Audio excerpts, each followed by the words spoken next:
Hi, welcome back to the AV Academy here at CYP in the UK in Shepperton. My name's Neil Walton. I'm the Technical Training Manager here at CYP UK.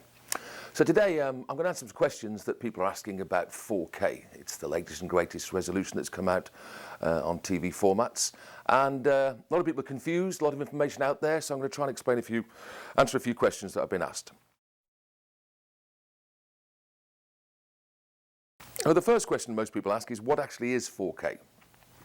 So the K in 4K stands for 1000.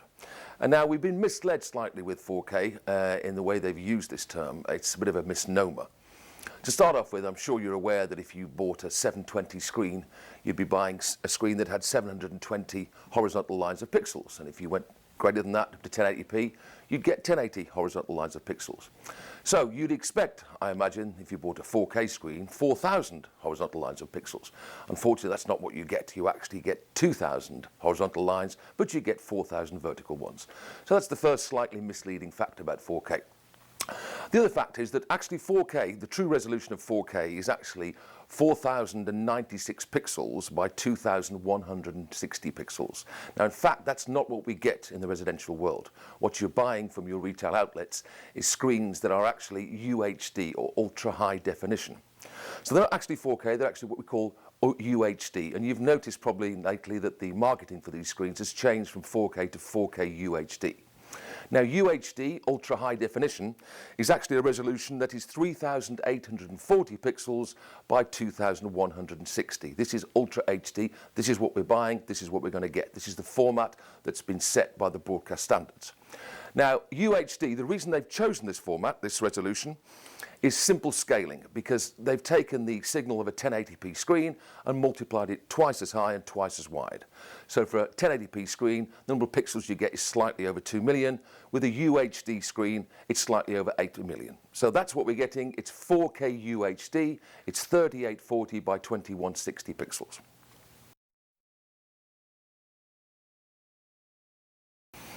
Okay, so why do we want 4K? That's one of the questions. The main reason for 4K is the ability to have greater detail on bigger screens. If you imagine you're trying to recreate a cinematic experience, when you go to the cinema, you sit there and the cinema screen fills your field of vision and you see great action movies in great detail.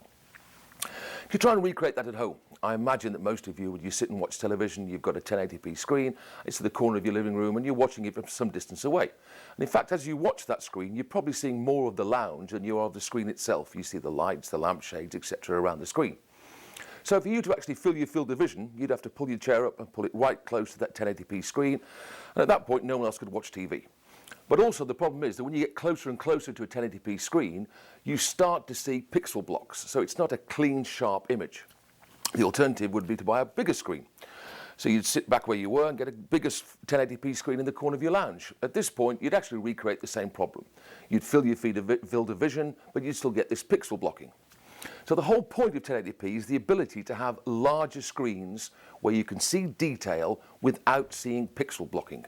There's almost no point in purchasing a 4K screen or UHD screen that's small enough that you are so far away you can't notice the detail. It's all about detail and large screens. So the reason we want 4K is the ability to have bigger screens to see detail without pixel blocking.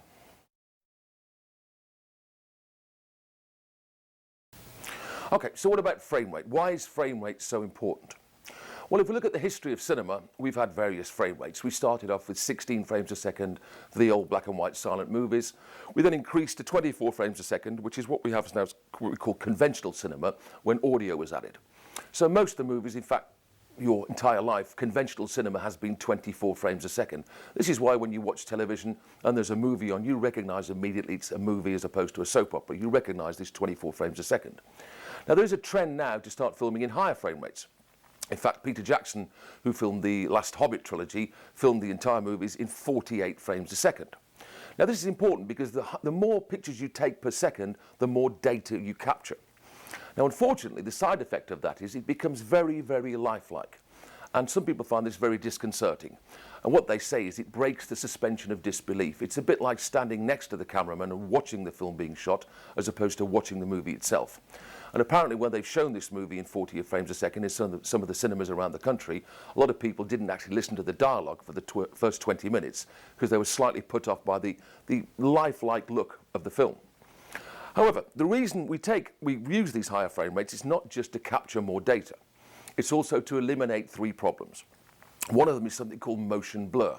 If you're filming a high action scene or a sports event and a ball goes across the screen, it tends to be blurred.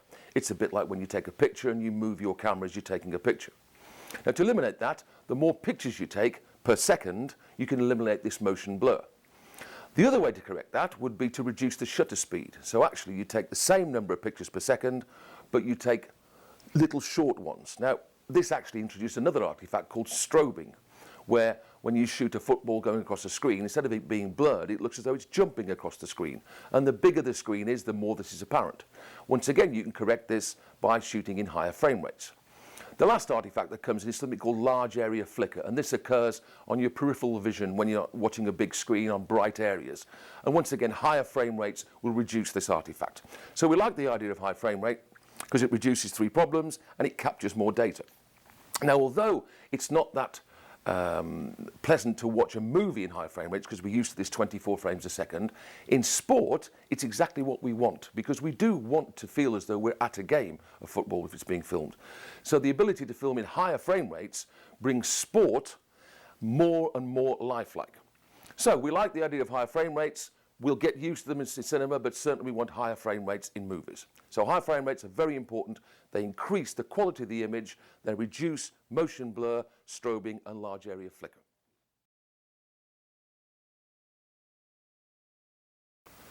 Okay, so what is HDCP and why is it important?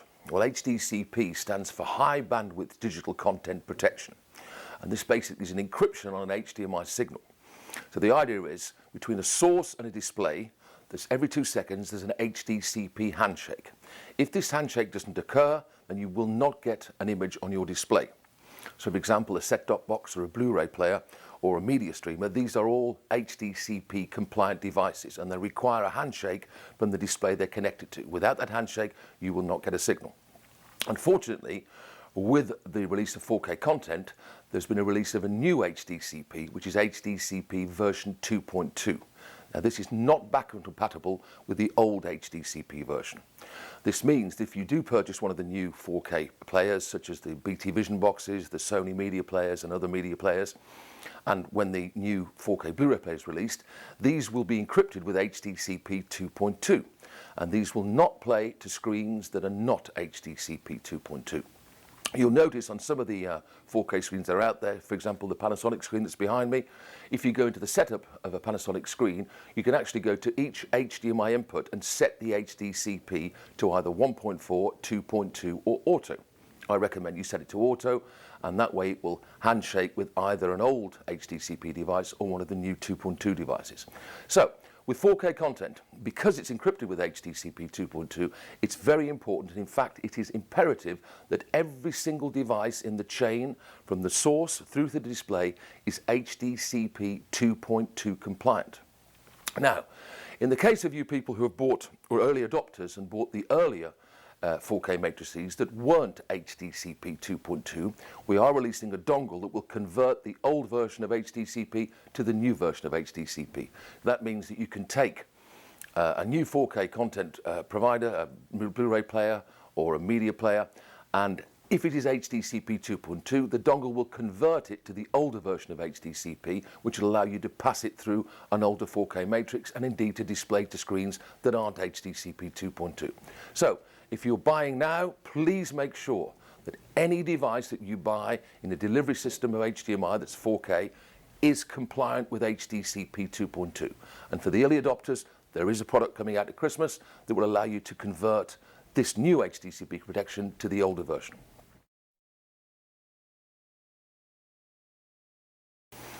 Okay, so what do I need to distribute 4K UHD content? To start off with, you need a 4K UHD source.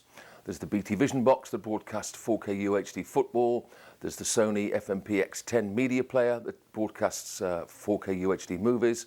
And there's the up-and-coming 4K UHD Blu-ray player. Now, all of these sources are HDCP 2.2 compliant. There are some more media players coming out which will also be HDCP 2.2 compliant.